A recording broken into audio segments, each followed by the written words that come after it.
नमस्कार दोस्तों, विकास एनालिसिस में आप सभी का स्वागत है। और दोस्तों, आज हम छत्तीसगढ़ के राष्ट्रीय उद्यान, छत्तीसगढ़ के नेशनल पार्क के बारे में पढ़ेंगे, जो कि दोस्तों आपके अक्सर एग्जाम में इससे रिलेटेड प्रश्न पूछे जाते हैं। तो दोस्तों, अगर आप हमारे चैनल पर पहली बार आए हैं तो प्लीज़ हमारे चैनल को एक लाइक और सब्सक्राइब सपोर्ट जरूर करिएगा। चलिए दोस्तों, राष्ट्रीय उद्यान छत्तीसगढ़ के बारे में पढ़ते हैं। तो यहाँ पे आपका पहला राष्ट्रीय उद्यान क्या होता है, इसके बारे में समझ लेते हैं ना। तो राष्ट्रीय उद्यान क्या होता है? राष्ट्रीय उद्यान जो है केंद्र सरकार द्वारा घोषित किया जाता है ना। तो इसको आप याद रखिएगा, केंद्र सरकार द्वारा, है ना, जो सेंट्रल गवर्नमेंट है उसके द्वारा घोषित किया जाता है कि राष्ट्रीय उद्यान वन्य जीवों के संरक्षण के उद्देश्य के लिए उपयोग में लाने वाली, है ना, उपयोग में आने वाला एक प्राकृतिक उद्यान होता है। कैसा है? एक नेचुरल जो है पार्क होता है ना। अक्सर यह प्राकृतिक, अर्ध प्राकृतिक या विकसित भूमि का एक भंडार होता है। क्या होता है?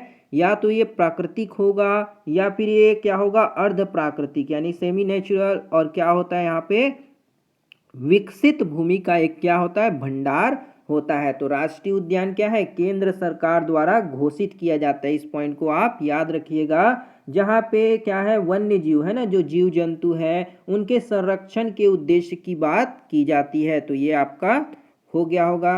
अगला प्रश्न, अगला यहाँ पे है आपका केंद्र स्तर पर, है ना, जो सेंट्रल स्तर पर आपके वन्य जीवों के संरक्षण के लिए राष्ट्रीय उद्यान की स्थापना जो है की जाती है। दूसरा पॉइंट है आपका, राष्ट्रीय उद्यान वन्य जीवों के संरक्षण के लिए अनुकूलित है ना। राष्ट्रीय उद्यान क्या है, वन्य जीवों के संरक्षण के लिए अनुकूलित करना, मतलब उनके हिसाब से इन्वायरमेंट बनाया जाता है।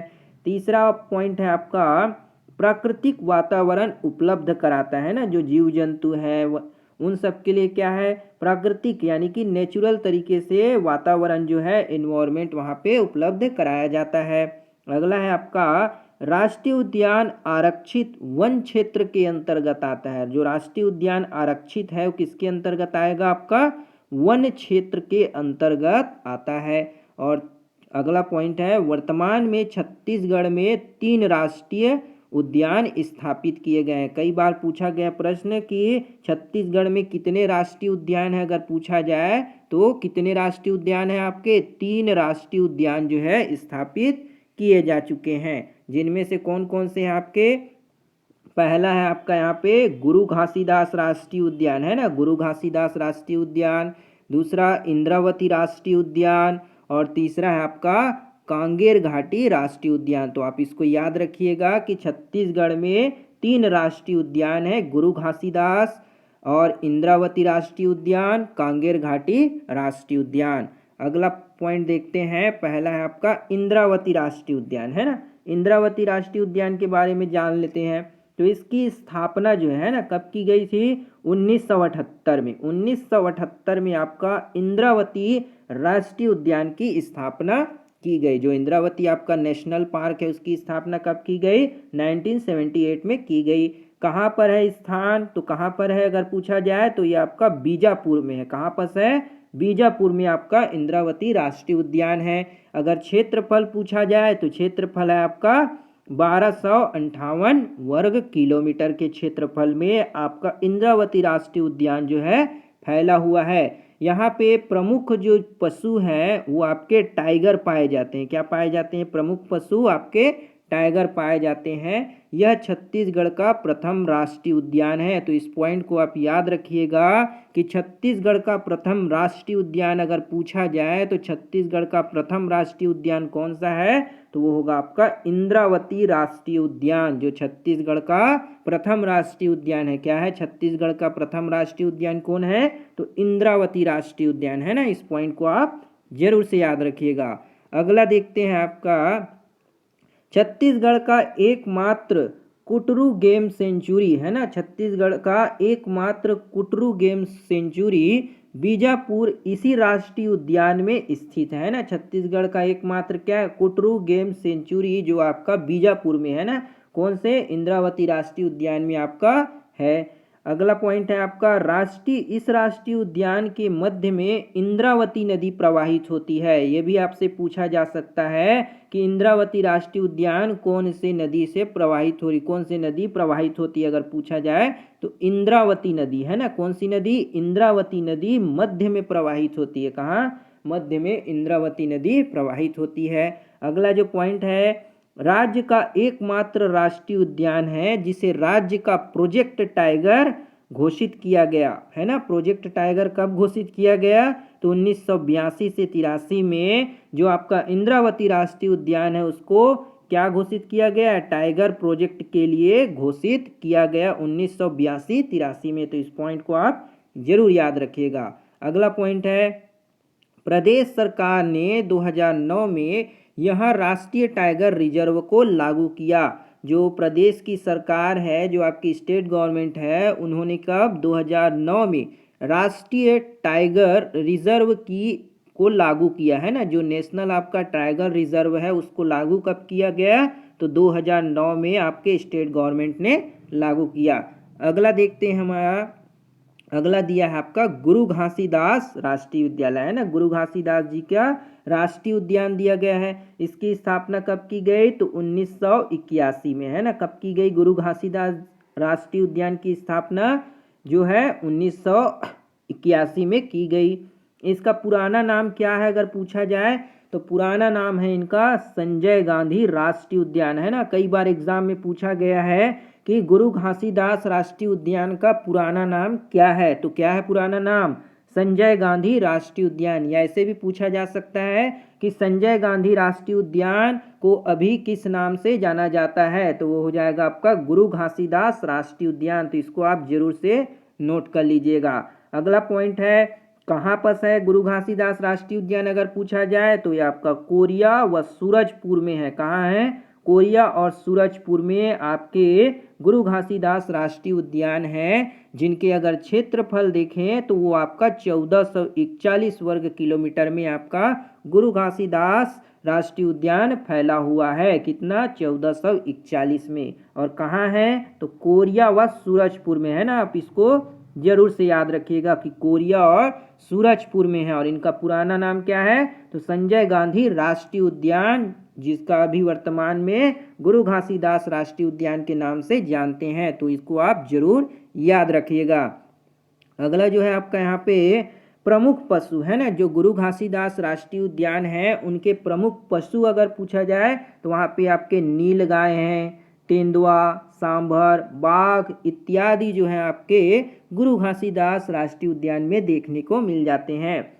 अगला पॉइंट है दर्शनीय स्थल है ना। आपका दर्शनीय स्थल है अमाप पानी, खेड़का माड़ा, गंगीरानी गुफा है ना। गंगीरानी गुफा, नीलकंठ जलप्रपात, च्यूल जलप्रपात, ये सभी जो है आपके गुरु घासीदास राष्ट्रीय उद्यान में देखने को मिल जाते हैं। अगला पॉइंट है क्षेत्रफल की दृष्टि से छत्तीसगढ़ का सबसे बड़ा राष्ट्रीय उद्यान है। ये पॉइंट आपका मोस्ट इम्पॉर्टेंट है, आईएमपी लगा लीजिएगा कि आपका क्षेत्रफल की दृष्टि से छत्तीसगढ़ का सबसे बड़ा राष्ट्रीय उद्यान कौन है पूछा जाए तो क्षेत्रफल की दृष्टि से है ना। किसकी दृष्टि से? क्षेत्रफल, एरिया वाइज है ना।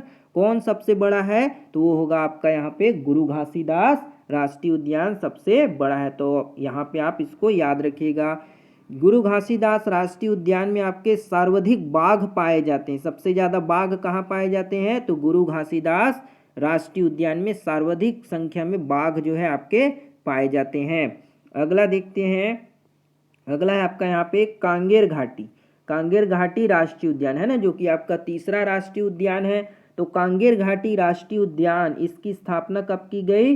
तो 1981 से 82 में आपके कांगेर घाटी राष्ट्रीय उद्यान की स्थापना जो है की गई थी। अगर कहाँ है अगर पूछा जाए कांगेर घाटी राष्ट्रीय उद्यान तो ये कहाँ पर है? तो ये आपका बस्तर जिला में। कहाँ है जी? बस्तर जिला में आपका कांगेर घाटी राष्ट्रीय उद्यान स्थित है। इसका क्षेत्रफल कितना है? तो 200 वर्ग किलोमीटर में फैला हुआ है। कितने में? 200 वर्ग किलोमीटर में फैला हुआ है। यहाँ के प्रमुख पशु हैं आपके पहाड़ी मैना है ना। पहाड़ी मैना क्या है छत्तीसगढ़ का? पहाड़ी मैना जो है छत्तीसगढ़ का राजकीय पक्षी है ना। तो आप इसको याद रखिएगा पहाड़ी मैना के बारे में भी। पहाड़ी मैना क्या है, बस्तर में मिलता है ये पहाड़ी मैना, जिसको पालते भी है ना। दूसरा है उड़न गिलहरी। उड़ने वाली गिलहरी भी कहाँ देखने को मिलती है, आपके कांगेर घाटी राष्ट्रीय उद्यान में देखने को मिलती है। उड़न गिलहरी मतलब वो एक पेड़ से दूसरे पेड़ में कूदती है, वही है उड़न गिलहरी का, है ना। तो यहाँ पे आपका हो जाएगा, ये भी हो गया। अगला पॉइंट है आपका यहाँ पे, यह छत्तीसगढ़ का सबसे छोटा राष्ट्रीय उद्यान है। तो इस पॉइंट को आप IMP लगा लीजिएगा। अगर आपसे पूछा जाए कि छत्तीसगढ़ का सबसे छोटा राष्ट्रीय उद्यान कौन सा है, तो वो हो जाएगा आपका कांगेर घाटी राष्ट्रीय उद्यान। क्या हो जाएगा जी, कांगेर घाटी राष्ट्रीय उद्यान सबसे छोटा आपका क्या है, राष्ट्रीय उद्यान यहाँ पे हो जाएगा।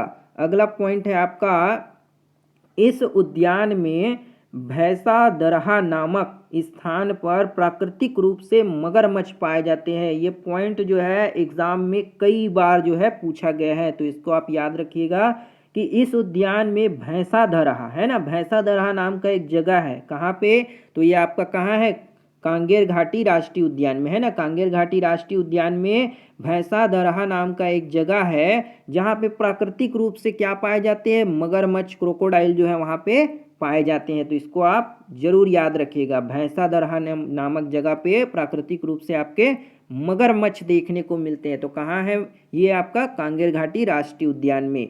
अगला पॉइंट देखते हैं, वर्ष 1982 में इसे भारत का पहला बायोस्फीयर घोषित किया गया। कब, 1982 में भारत का पहला, है ना, भारत का पहला जो है बायोस्फीयर घोषित किया गया। लेकिन वर्तमान में यह अभी लागू नहीं है, वर्तमान में अभी इसे लागू नहीं किया गया है।